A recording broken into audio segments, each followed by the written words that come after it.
Não dá. Pessoal, então vamos lá para a 12ª aula, a última aula do nosso curso Doutrinas da Graça. E eu realmente espero que durante todo esse tempo e durante essas 12 aulas, você tenha sido abençoado, que o Senhor possa ter edificado a sua fé, que você possa ter crescido no conhecimento da palavra e daquilo que é talvez um dos pontos aí fundamentais da fé cristã, que é a salvação ou que são as doutrinas da graça.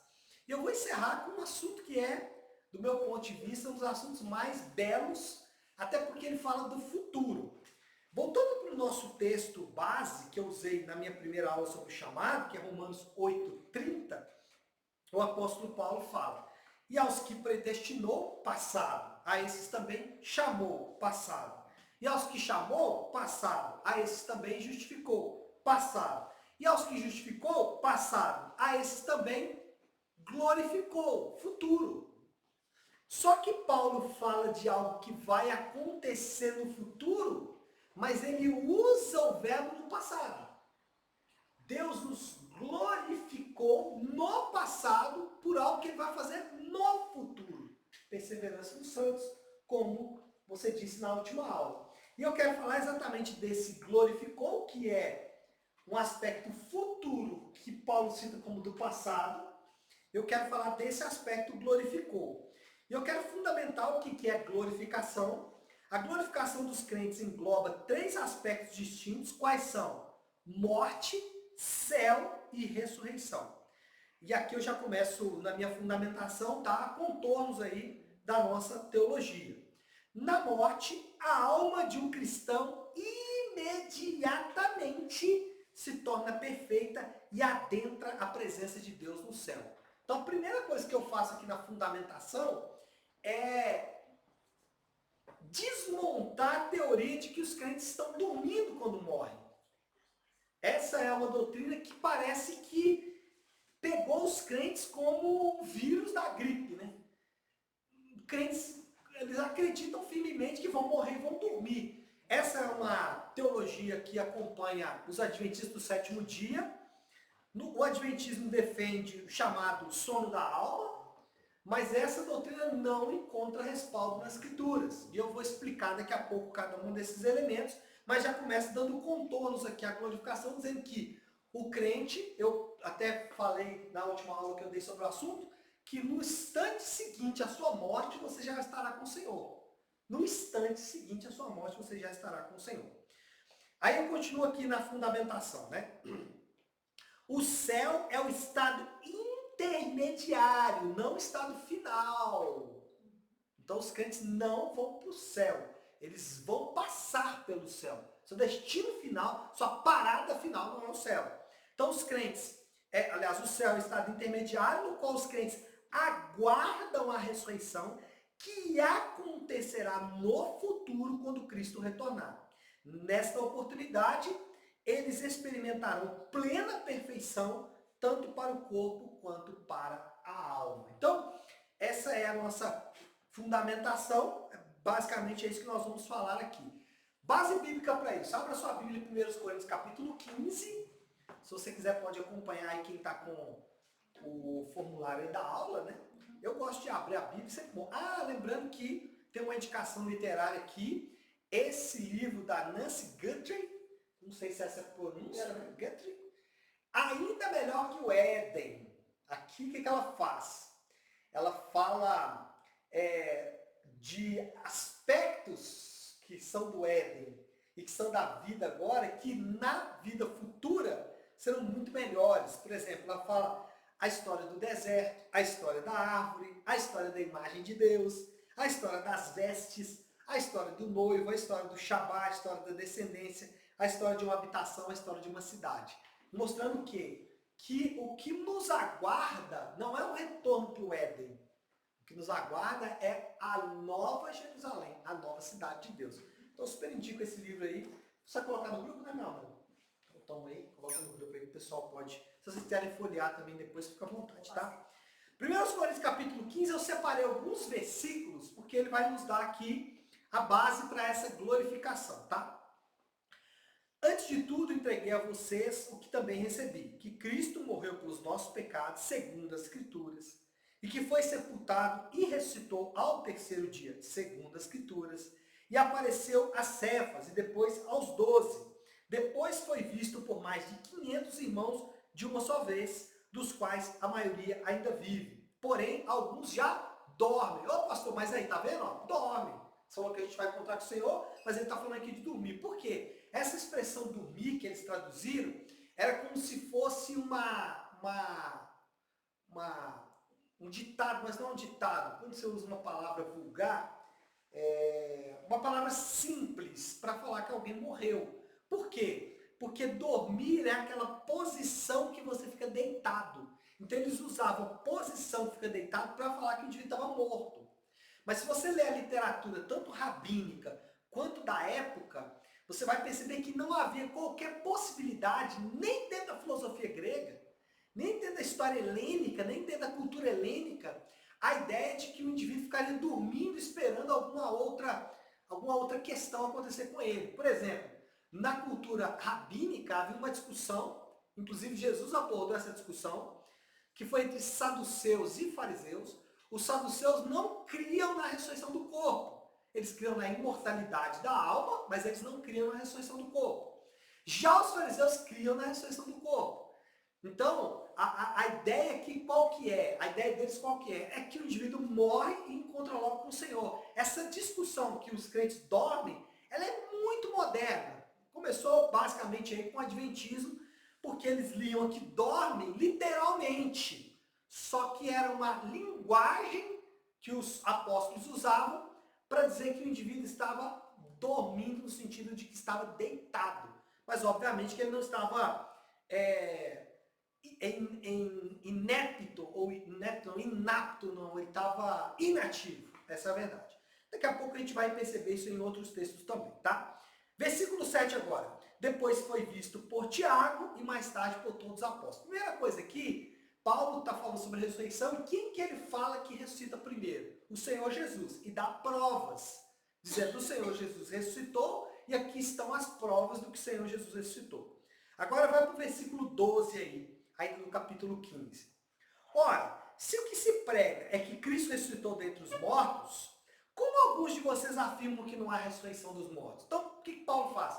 Ele fundamenta que Jesus ressuscitou e aqui faz uma pergunta.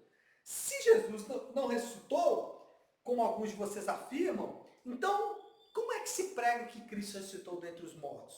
E aí ele vai responder, versículo 13. Se não há ressurreição dos mortos, então Cristo não ressuscitou. Ou seja, se nós não vamos ressuscitar, Cristo também não ressuscitou. Se não existe ressurreição para os crentes, isso é porque Cristo também não ressuscitou. E aí ele conclui o argumento dele. Se Cristo não ressuscitou, é vã a nossa pregação e é vã a fé que vocês têm. Vocês vão acreditar no quê? Que vocês vão morrer e vão deixar de existir? Paulo está basicamente dizendo. Vocês estão achando que vão morrer e vão ficar nas nuvens com os anjinhos tocando harpinha? É o que ele está dizendo. Então, se a ressurreição não existe, por que nós estamos aqui? Por que nós estamos pregando? Ele vai dizer.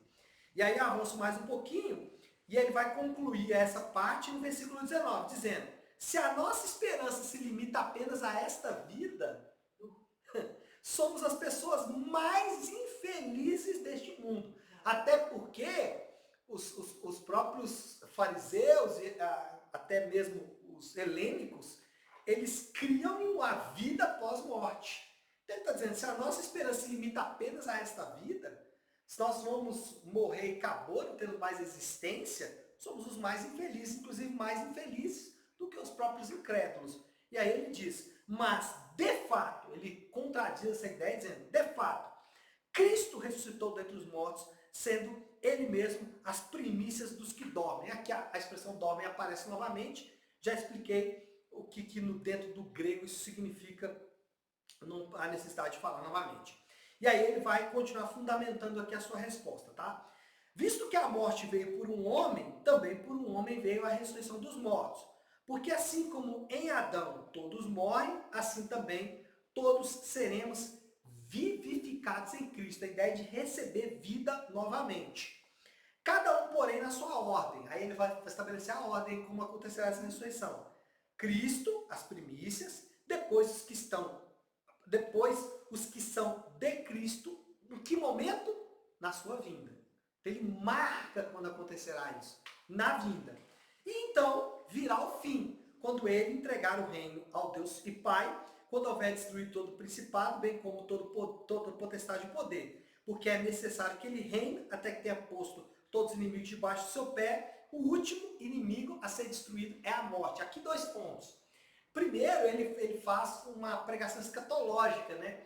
Ele estabelece ordens escatológicas. Ele fala, Jesus ressuscita primeiro, depois quem ressuscita são os que estão com ele, depois o juízo final. Então existem 3 ressurreições.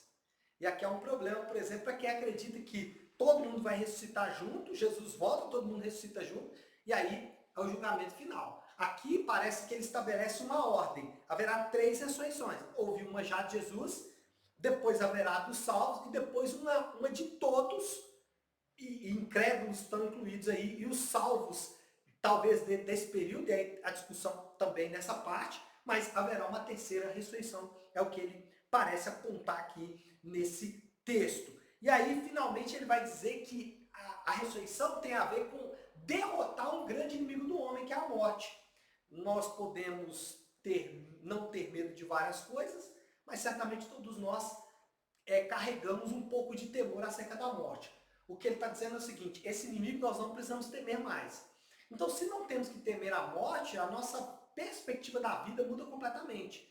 Se eu não preciso temer a morte, o calendário para mim, por exemplo, não passa. Então, para muita gente, é menos 1 ano. Para mim é só mais 1 ano. Vamos terminar um ano aí, tem gente que estar apavorado. Nossa, acabou mais 1 ano, passando rápido demais, está acabando minha vida, daqui a pouco eu entero 70, 80 anos, vou morrer, acabou. Para mim, é mais 1 ano, na minha contagem eterna. A Branca falou assim, esses dias nós estávamos assistindo Stargate, né? E aí lá estava no ano de 2070, não é isso? Foi, 75. 75. E ela falou, não amor, como você acha que a gente vai estar em 2075? Eu falei, meu amor, espero estar com o Senhor, né? Espero estar com o meu novo corpo. Mas porque para mim 2075, 3120 é a mesma coisa de 2024, 2025, não muda nada. Porque o calendário do crente não está passando. Por quê? Porque é o que o apóstolo Paulo falou aqui. O último inimigo a ser destruído é a morte. Agora avança um pouco mais aí, vai para o versículo 35. E aí ele vai começar a dar contornos aqui à ressurreição. Ó. Mas alguém dirá, como é que os mortos ressuscitam? Uma pergunta boa. Como os mortos ressuscitam? Calma que bom, Senhor. Como os mortos ressuscitam. E a segunda pergunta, e com que corpo virão? Tá vendo? Por quê? Porque dentro da filosofia grega existiu um grupo na filosofia grega que defendia uma espécie de reencarnação, tá? Então a ideia da reencarnação não é nova, os espíritas não inventaram isso, eles apenas se apropriaram. Então aqui já havia uma proto-reencarnação aqui, já nesse período da história. E alguns crentes gnósticos, por quê? Esse era também um inimigo importante na igreja nesse período, ainda não tão forte quando Paulo escreve 1 Coríntios, mas certamente já tinha ali alguma coisa já aparecia, mas ela se torna bem forte no 2º século. Mas o que os gnósticos defendiam? Eles defendiam que o espírito é essencialmente bom, a parte imaterial é essencialmente boa, e a parte material é ruim, muito ruim. Então você tinha, por exemplo, 2 grupos entre os gnósticos, entre os filósofos, que defendiam o seguinte, um grupo defendia assim, ó, como o corpo é ruim, a matéria é ruim, eu tenho que trazer ela na sujeição plena. Então criava ali aqueles ascetas, né? Indivíduos que tratavam o corpo mal, virou os monges depois católicos, né? O cara feio, veste roupas feias, porque o mundo material não é bom, não presta. Outros diziam o seguinte, bom, como a matéria não importa, eu posso me deleitar aos prazeres. Daqui a pouco ele vai até falar, né? Se não há ressurreição, comamos e bebamos, porque amanhã morreremos. Basicamente, era a ideia dessa turma aqui. E aí ele pergunta aqui, com que corpo viremos? Com um corpo físico, mas na reencarnação, ou com um corpo espiritual, com uma emanação, né? Um espírito, uma fumacinha. É a ideia que muitos crentes, inclusive, têm, né? Ele pergunta, com que corpo virão? Ele pergunta. Versículo 36, ele responde, insensato. O que você semeia não nasce se primeiro morrer. Ou seja, o que você vai semear quando você morrer? Seu corpo. O que vai nascer? Seu corpo. O que ele está dizendo é, você semeia uma semente da mesma espécie. Inclusive no texto, ele, nessa parte aí, ele vai dizer, inclusive isso, ele vai dizer assim, os corpos celestiais, falando das estrelas, têm uma natureza, tem um corpo. O corpo do animal é outro, mas o seu corpo é um. A ideia é, você não vai ressuscitar com um corpo diferente do seu, porque o que você está semeando é o seu corpo. Se você semeia o seu corpo, você vai colher o seu corpo. Olha o que ele vai dizer, versículo 37. Ó. E quando semeia, você não semeia o corpo que há de ser, mas o simples grão, como de trigo ou de qualquer outra semente. Ele está dizendo o seguinte, se você morreu nesse corpo e semear esse corpo, isso aqui é como uma semente de trigo. Você plantou trigo, você vai colher trigo. O que ele está dizendo é o seguinte, se você semeou esse corpo aqui, você vai colher esse corpo também. Não deixa de ser esse corpo. É esse corpo que você planta aqui, é o corpo que você semeou. Você semeou esse corpo? É esse corpo aqui que você vai colher. É o que ele está falando. Aí ele vai para o versículo 42 dar alguns outros aspectos aí sobre esse corpo. Avança um pouquinho, 42. Pois assim também é a ressurreição dos mortos. Semeia-se o corpo na corrupção. Opa, aqui é uma diferença. Ele diz primeiro, semeou esse corpo, vai colher esse corpo, não é? Só que agora ele está dizendo, esse corpo aqui que você semeou na corrupção, você vai colher esse aqui incorruptível. E aí daqui a pouco a gente vai explicar o que é essa incorruptibilidade, tá? Versículo 42. Semeia-se em desonra, ressuscita em glória. Semeia-se em fraqueza, ressuscita em poder. Semeia corpo natural, ressuscita corpo espiritual. Aqui a turma confunde. Porque para nós, corpo espiritual tem a ver com emanação, espírito. Mas de acordo com a Bíblia, não há diferença no indivíduo acerca da sua parte material e imaterial. Nós somos um só. Nós não somos três ou dois.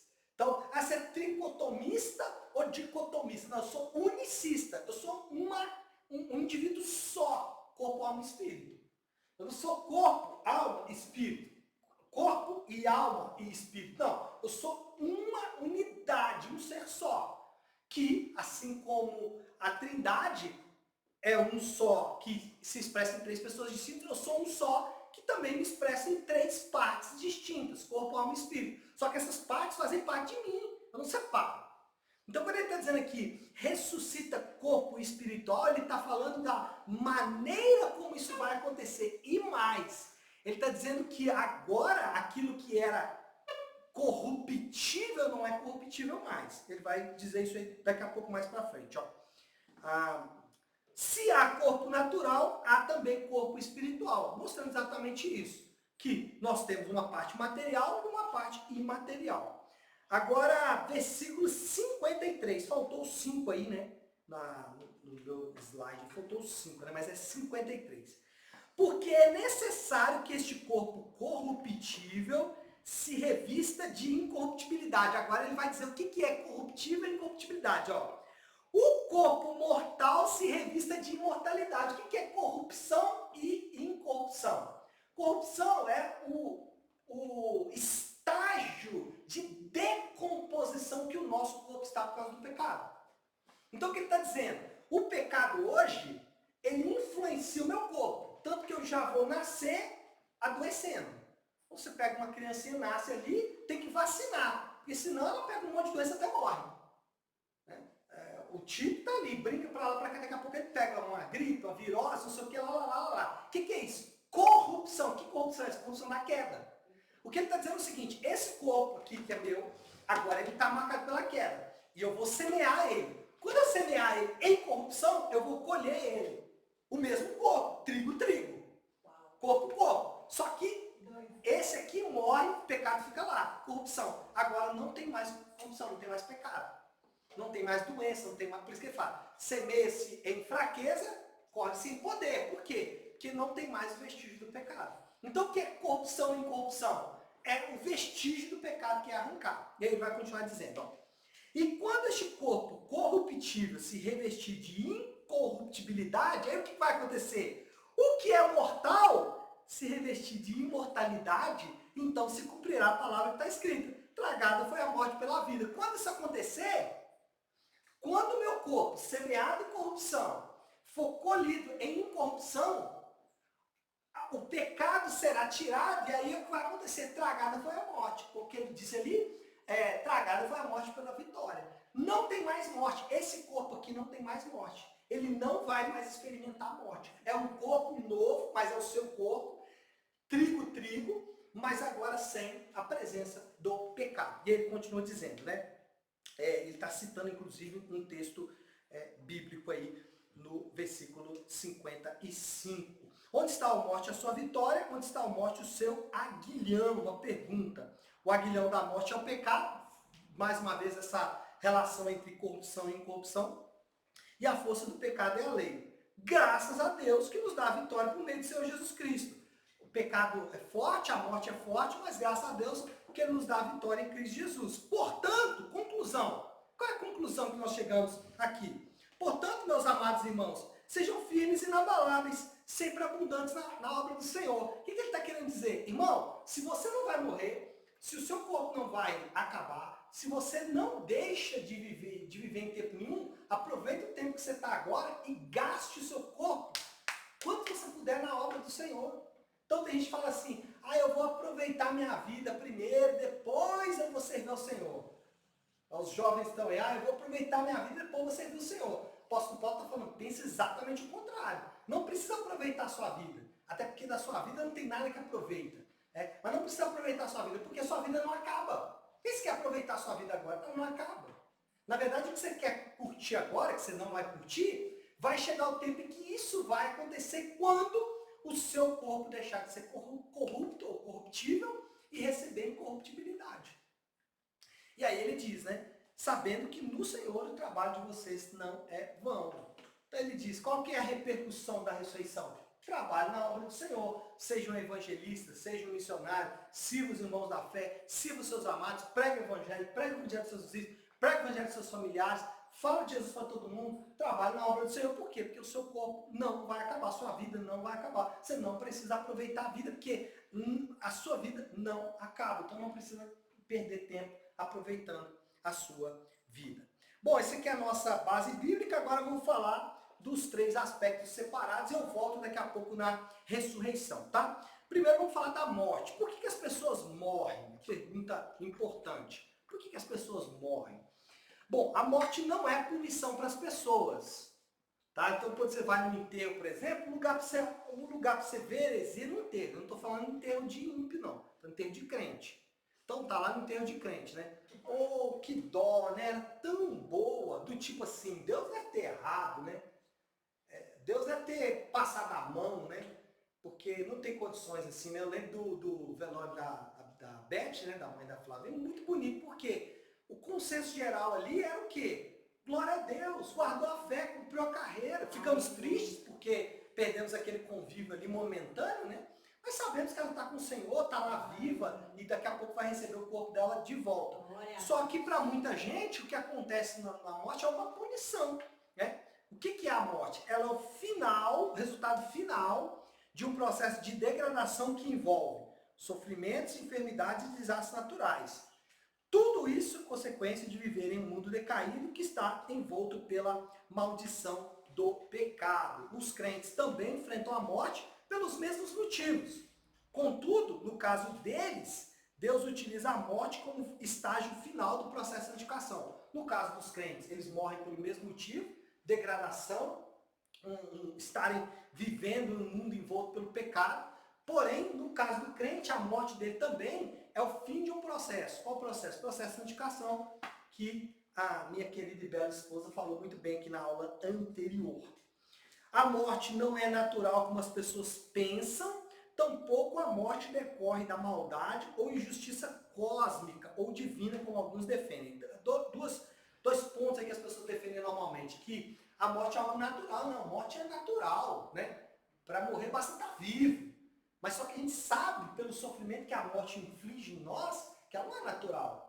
Né? Então ela não é natural. Ela também não é resultado de uma justiça cósmica ou até mesmo maldade, né? Até de Deus. Não, Deus estou mal por matar essa pessoa aí, né? Ou então até cria uma divindade aí capaz de tirar a vida, né? Satanás ceifou a vida do fulano. Satanás ceifou a vida nenhuma não, gente, pelo amor de Deus.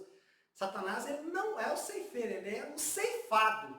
E a ceifa dele já está preparada. A hora que o foição passar nele, ele vai sentir a dor da morte também, né?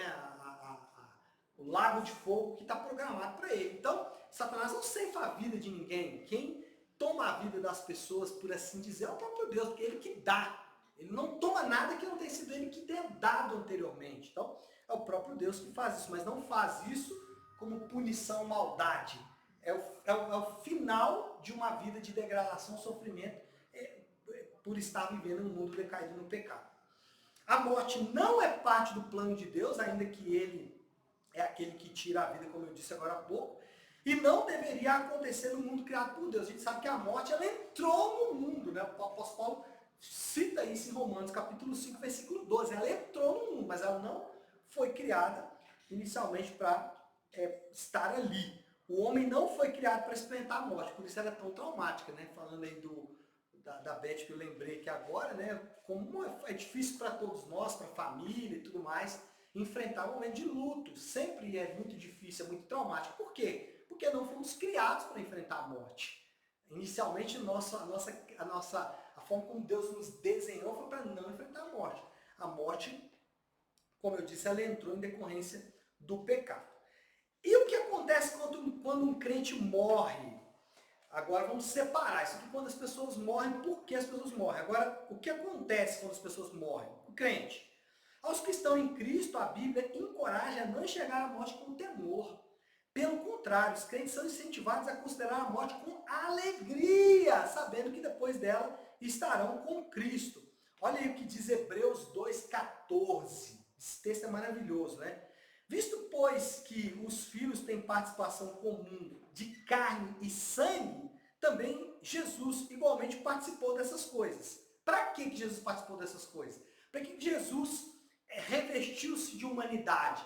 Para que Jesus revestiu-se da nossa parte humana? Por que Jesus teve que vir como homem? Ele vai falar aí, ó, para que, por sua morte, ou seja, ele enfrenta a morte que nós enfrentamos, destruísse aquele que tem o poder da morte, a saber, o diabo. Aqui alguém pode dizer assim, pastor, não, você falou que Satanás não ceifa a vida de ninguém, que é Deus quem tira, mas aí está falando que Satanás tem o poder da morte. Note, o poder da morte que tem a ver com o pecado. Olha o texto anterior, aliás, o texto anterior, que o versículo 14 na página anterior, que diz que ele participou dessas coisas para que por sua morte, a morte de Jesus é para quê?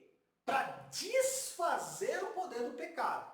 Então, quando ele está falando da morte aqui, ele está falando no contexto de pecado. Então ele fala, para destruir aquele que tem o poder da morte, ou poderemos dizer aqui o poder do pecado, a saber, o diabo. E aí ele fala, versículo 15, finalmente ele vai explicar o que é isso. E livrasse, a repercussão disso na nossa vida, na verdade.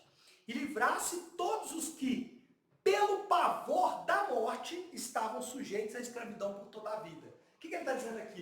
Que Jesus, ele se revestiu de humanidade para morrer, pagar os nossos pecados, para tirar de Satanás o poder que o pecado tinha na nossa vida, para dizer que agora nós, os que já não estamos mais sujeitos ao poder de Satanás, nós pudéssemos agora nos estar livres de algo que é pavoroso para todos nós, que é o quê? A morte. Então nós não precisamos mais temer a morte. Certa vez alguém me perguntou assim, pastor, você tem medo da morte? Eu disse, morte? Que morte? Morte? Que morte? A morte não é mais uma realidade para o crente. O crente não considera mais a morte. O crente não considera mais a morte. O crente não considera mais esse elemento, porque para ele já não existe. Segundo ponto aí, segundo ponto. Quando um crente morre, ele vai imediatamente para a presença de Deus. Embora seus corpos mortais permaneçam na terra, suas almas seguem diretamente para o Criador. E aqui é o texto base, né? Jesus animou o ladrão na cruz com essa promessa. Jesus respondeu: em verdade lhe digo que hoje você estará comigo no paraíso. Ou Jesus estava mentindo para esse ladrão, o que não é possível, ou então ele estava usando uma figura de linguagem muito ruim para dizer para o cara que hoje mesmo vai estar.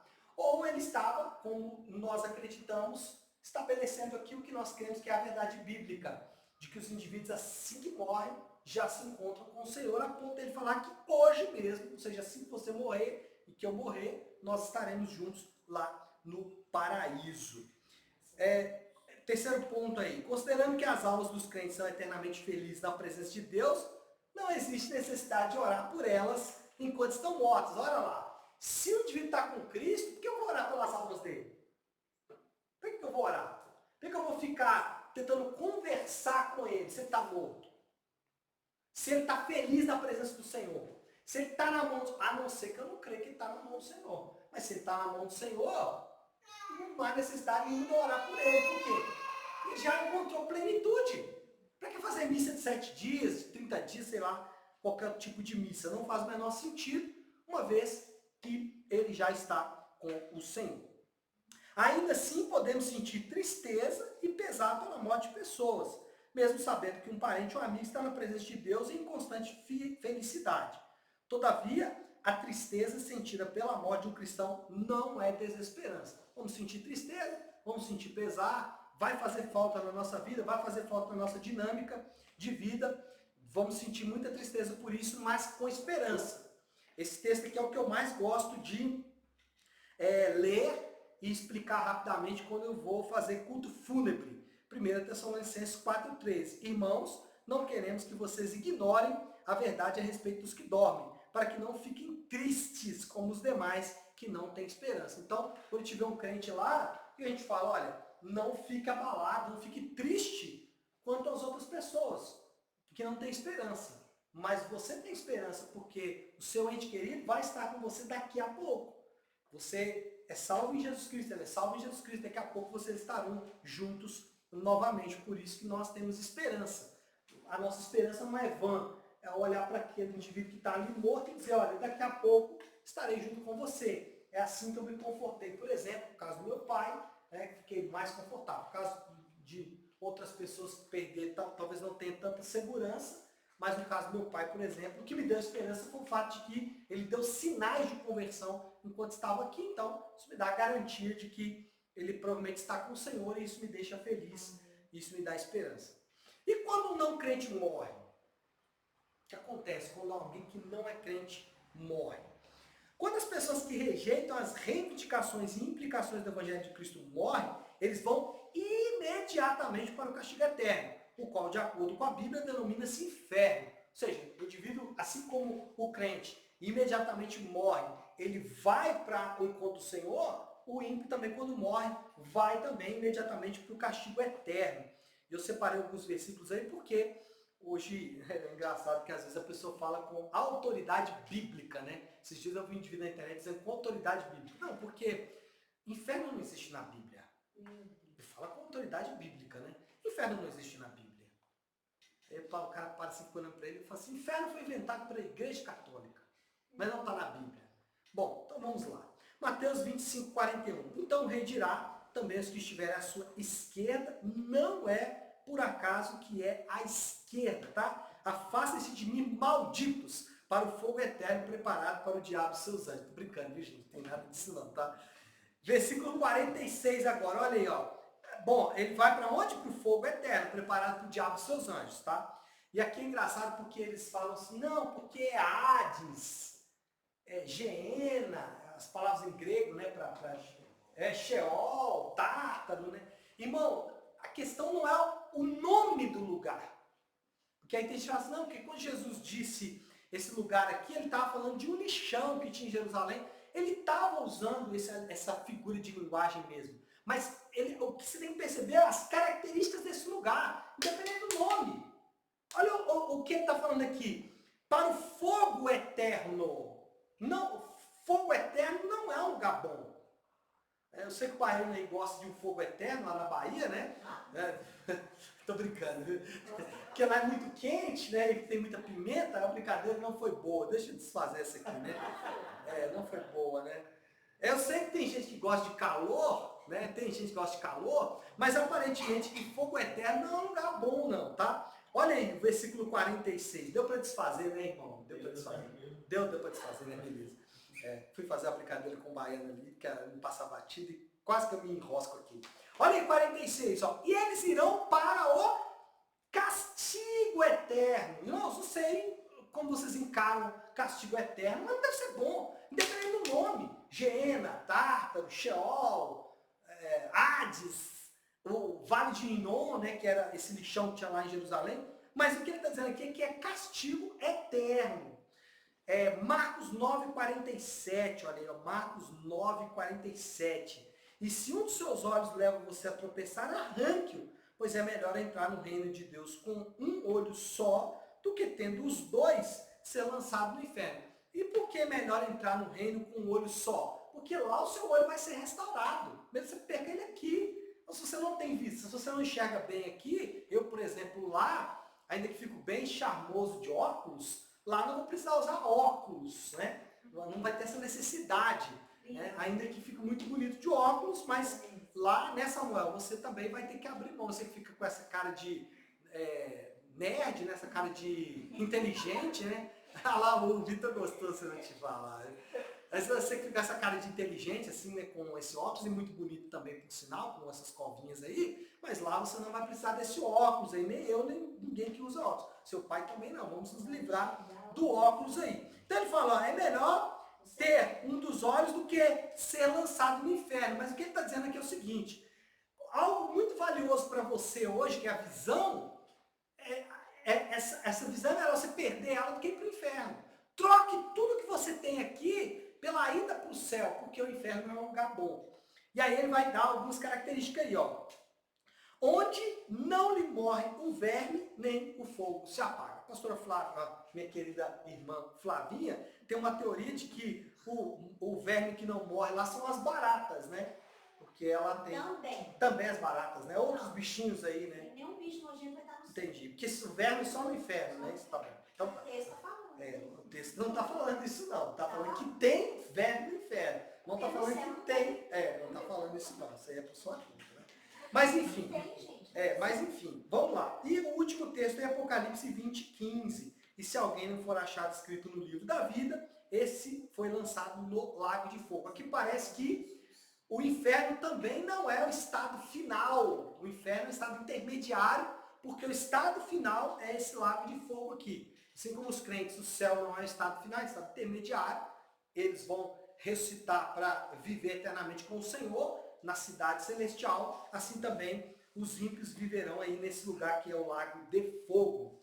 Embora seja difícil e desafiador pensar em um lugar como esse, a doutrina do inferno é tão claramente ensinada nas Escrituras que não parece haver nenhuma maneira aceitável de negá-la e ainda continuar acreditando na Bíblia como palavra de Deus. É bem verdade que os que creem em Cristo não devem ter medo do inferno ou considerá-lo como motivação objetiva para seguir Jesus, né? Vou seguir Jesus porque senão eu vou para o inferno. Não devemos fazer isso, né?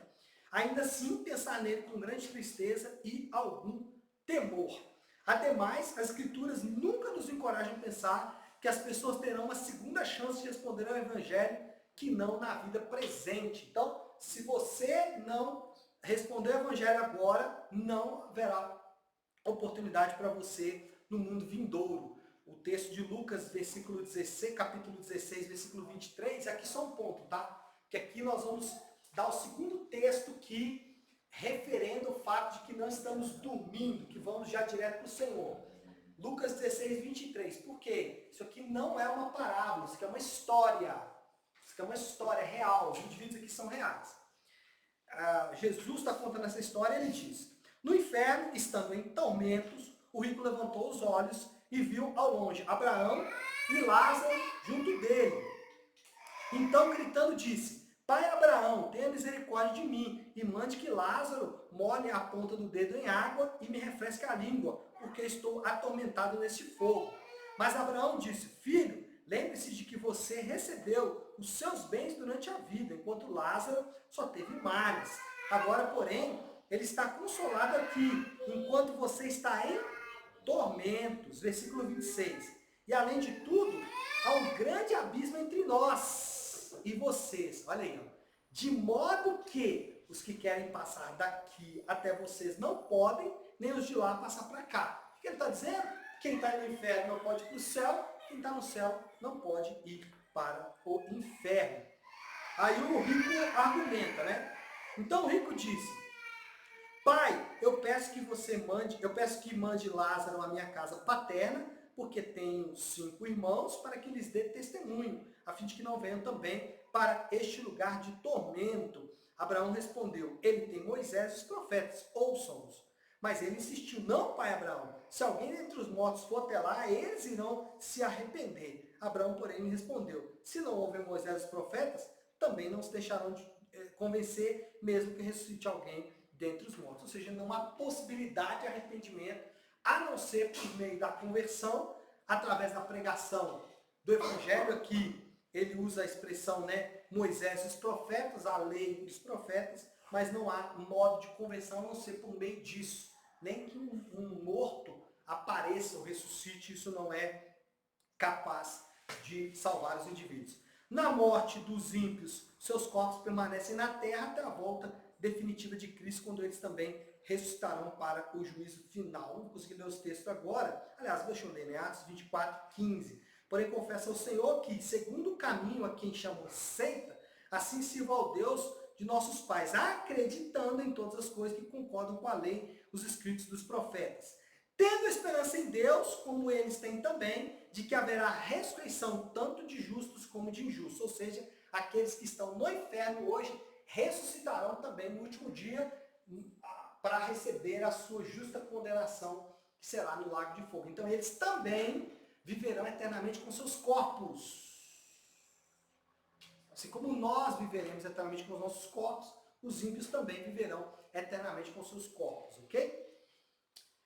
Céu, vamos falar do céu aí, 3 coisas acerca do céu. Primeiro, a Bíblia refere-se frequentemente ao local em que Deus habita e que os crentes vão permanecer até a volta de Jesus como céu. Portanto, orem assim, Mateus 6,9, né? Pai nosso que estás nos céus. Céu é o lugar em que Deus mais plenamente faz conhecida a sua presença para abençoar. Além de ser um ambiente de inigualável beleza, o céu é um lugar em que a glória de Deus se mostra tão inegavelmente evidente que toda a criação funciona em plena cooperação com sua vontade.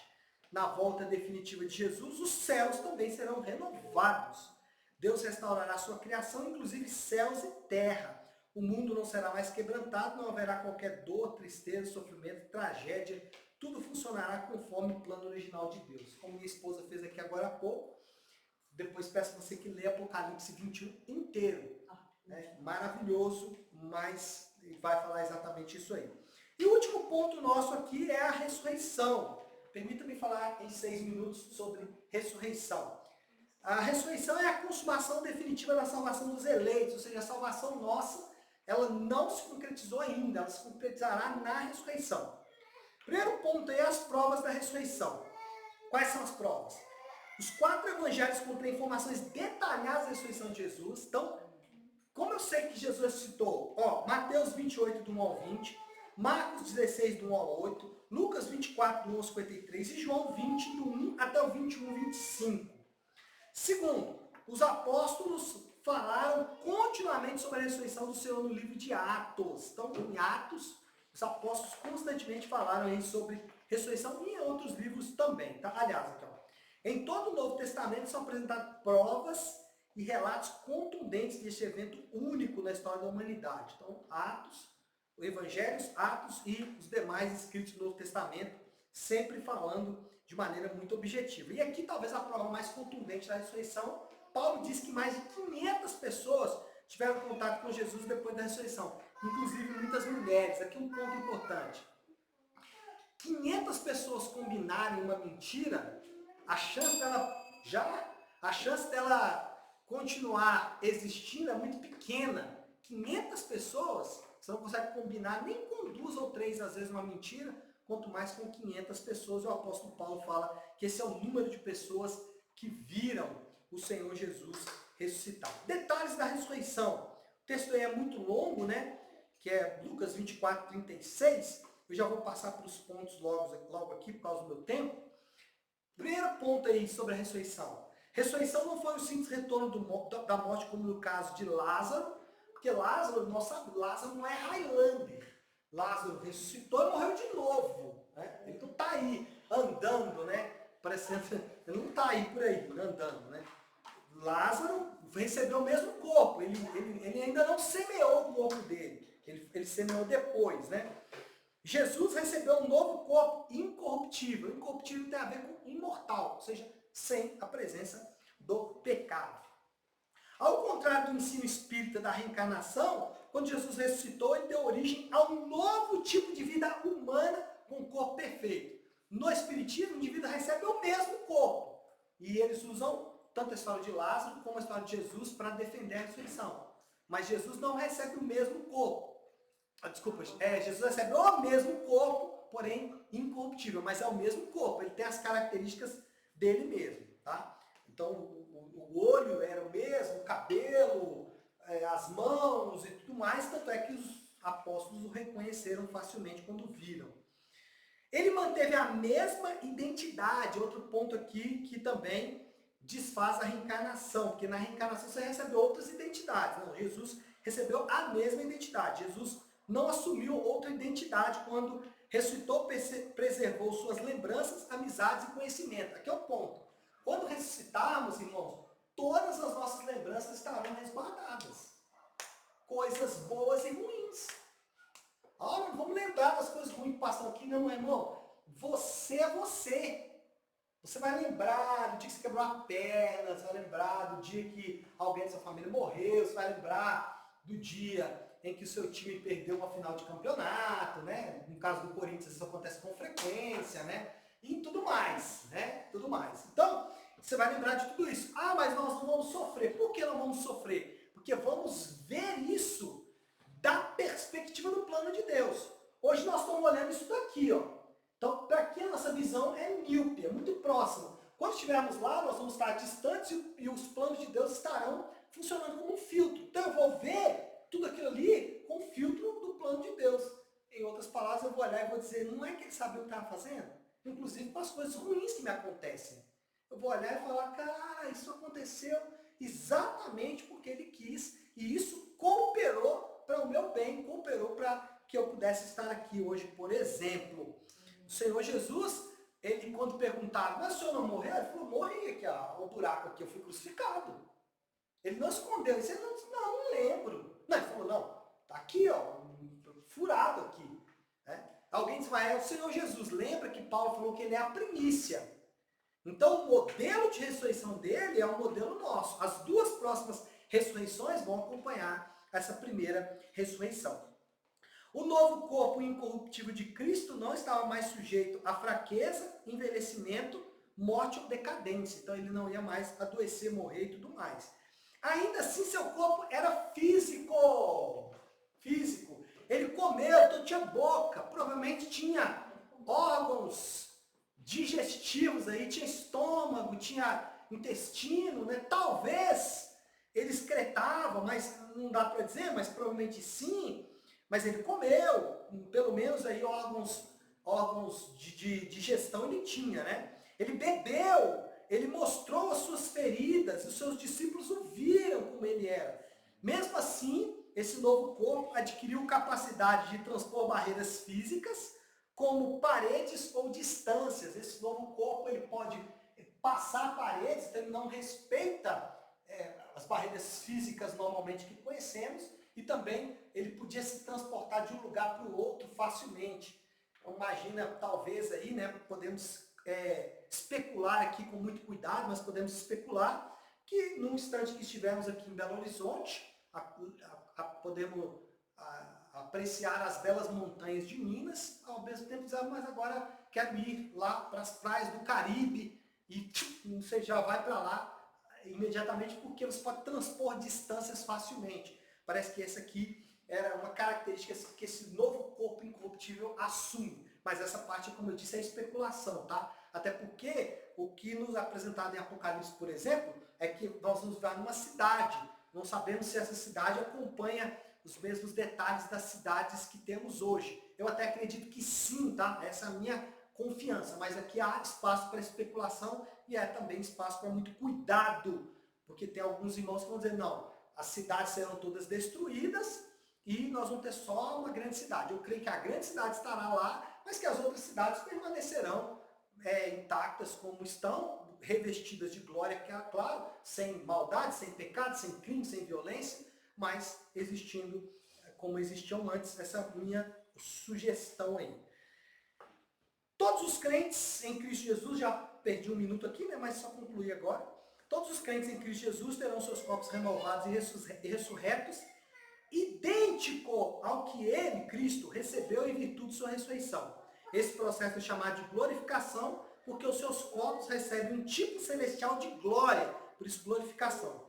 Esses novos corpos serão imperecíveis, não se desgastarão, envelhecerão ou estarão sujeitos a doenças ou males físicos, mas em vez disso serão completamente saudáveis e vigorosos para sempre. Os novos corpos serão como Deus originalmente os projetou. Então aqui talvez, viu, Gão, essa musculatura sua aí vai ficar para trás.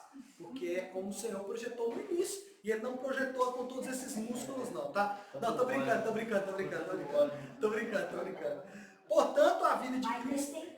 aqui ó. Portanto, a vida de Cristo estabelece um padrão existencial para nos orientar quanto à nossa vida passada, presente e futura. Não sofremos tanto com o passado, encaramos o futuro com muita tranquilidade e amor, porque sabemos que receberemos o nosso corpo de volta. Vamos orar? Deus, obrigado, Senhor, por esse tempo tão rico e precioso. Obrigado por esse ensino da Tua Palavra. Obrigado, Senhor Deus, por essa promessa tão maravilhosa da glorificação. Senhor, são tantos detalhes, nosso coração se enche de dúvidas, mas uma certeza temos, que o Senhor é fiel para cumprir as suas promessas, que as suas promessas são boas. Confiantes nessas duas realidades é que nós oramos e te agradecemos e o fazemos em nome de Jesus. Amém. Então, pessoal, ficamos por aqui com o nosso curso Doutrinas da Graça. Espero, como disse no início, que você tenha sido abençoado e que o Senhor possa continuar edificando a sua vida. Fiquem com Deus.